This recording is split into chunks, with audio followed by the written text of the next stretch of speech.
Pada suatu hari, ada kejadian yang aneh.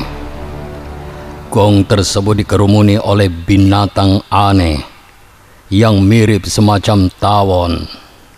Ki Danuwarsi merasa kaget dan heran karena belum pernah melihat makhluk semacam itu sebelumnya.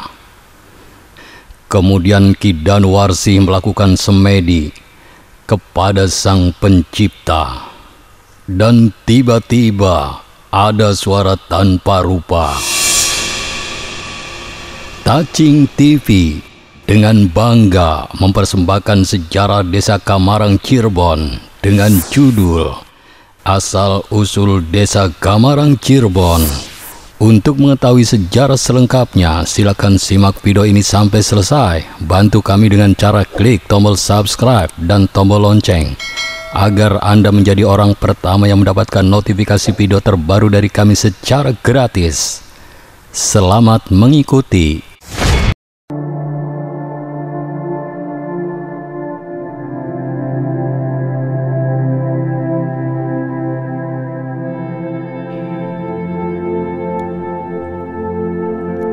Assalamualaikum warahmatullahi wabarakatuh. Batur sedulur sekampung, menurut temuan para tokoh sejarah bahwa Desa Kamarang termasuk desa tua di Kabupaten Cirebon. Hal ini dipandang dari aspek budaya dan peninggalan sejarah dari leluhurnya sebagai pendiri Desa Kamarang. Pada awal abad ke-15, kurang lebih tahun 1418 Masehi, dua orang bersaudara atau kakak beradik sebagai abdi dalem di Kerajaan Galuh Pakuan, yaitu yang bernama Ki Danuwarsi dan Ki Danusela. Ketika runtuhnya Kerajaan Galuh Pakuan, berdiri Kerajaan Pajajaran yang dipimpin oleh Prabu Jayadewata atau Prabu Siliwangi. Sejak itu Ki Danuwarsi dan Ki Danusela meninggalkan Galuh Pakuan untuk mengembara atau ngelelana. Kemudian kedua orang tersebut sampailah di daerah Ciamis, bermukim di suatu tempat yang dinamakan Gunung Marapi, karena keduanya sedang melaksanakan ilmu kemakrifatan. Bertahun-tahun lamanya tinggal di Gunung Marapi. Kemudian Ki Danuwarsi menikah dengan seorang putri, dan pernikahan tersebut mempunyai seorang putri yang bernama Nyai Mas Endang Ayu atau Nyai Mas Endang Gelis. Dua orang putra atau putri Prabu Siliwangi dari Kerajaan Pajajaran, yaitu Raden Walang Sungsang dan Nyai Mas Rara Santang. Raden Walang Sungsang dan Nyai Mas Rara Santang meninggalkan Kerajaan Pajajaran yang tujuannya mencari guru agama Islam. Kemudian sampailah di tempatnya Ki Danuwarsi. Setelah beberapa lama kemudian, Raden Walang Sungsang merasa tertarik melihat kecantikan Nyai Mas Endang Ayu. Singkat kata, Raden Walang Sungsang kemudian menikah dengan Nyai Mas Endang Ayu.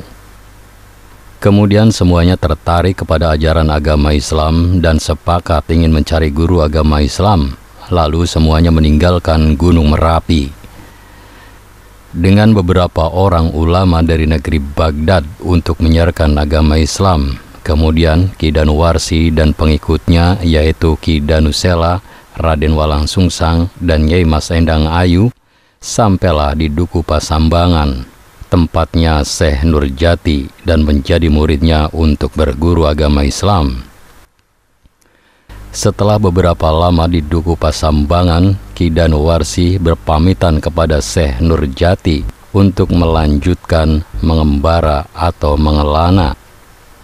Ki Danusela diperintahkan oleh gurunya untuk membuka hutan di sebelah selatan Duku Pasambangan untuk dijadikan pemukiman agar penduduk banyak yang datang untuk bermukim.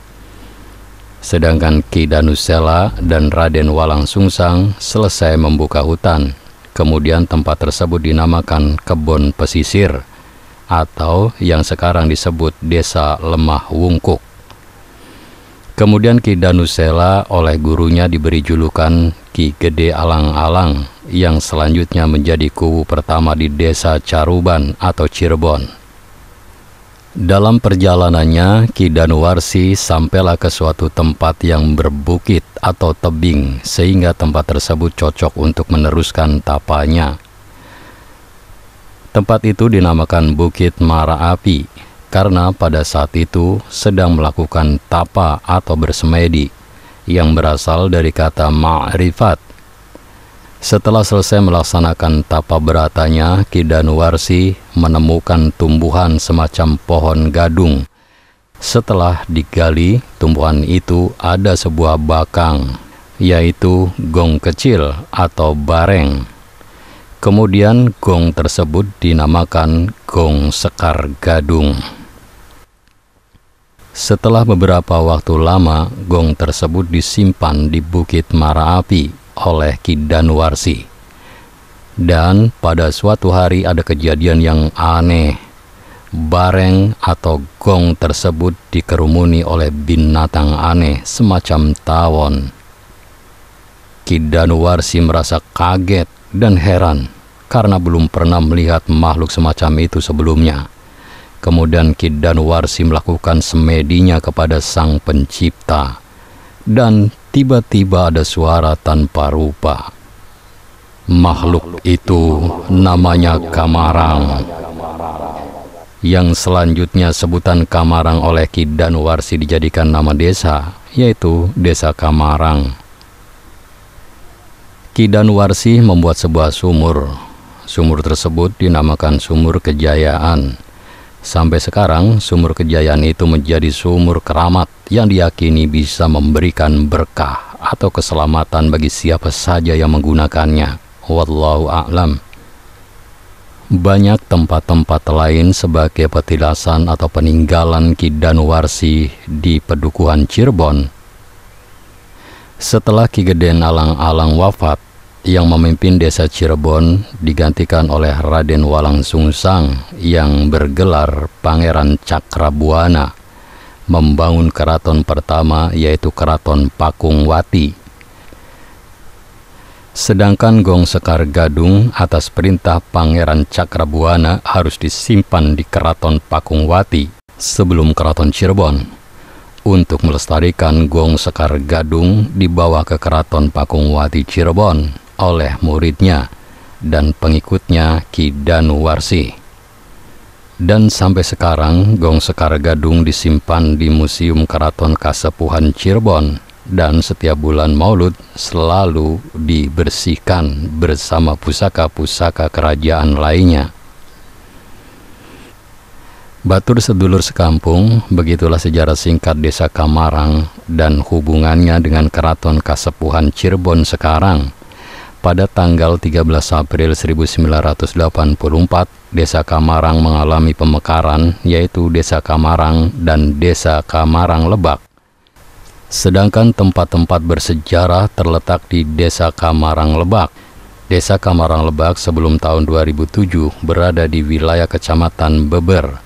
Kemudian pada bulan Januari 2007, pengembangan kecamatan dan Desa Kamarang Lebak masuk ke wilayah Kecamatan Greget, Kabupaten Cirebon. Batur sedulur sekampung, demikian sejarah asal-usul Desa Kamarang Cirebon. Saya yakin Anda memiliki pendapat yang berbeda. Oleh karena itu, jika ada perbedaan atau ingin melengkapi sejarah ini, silakan tulis di kolom komentar dengan bijak. Mohon maaf jika ada kekeliruan. Terima kasih telah menonton video ini sampai selesai. Jangan lupa klik tombol subscribe, like, komen, dan share seakeh-akeh. Ingat, tetap meduluran, aja pada tukaran. Wassalamualaikum warahmatullahi wabarakatuh.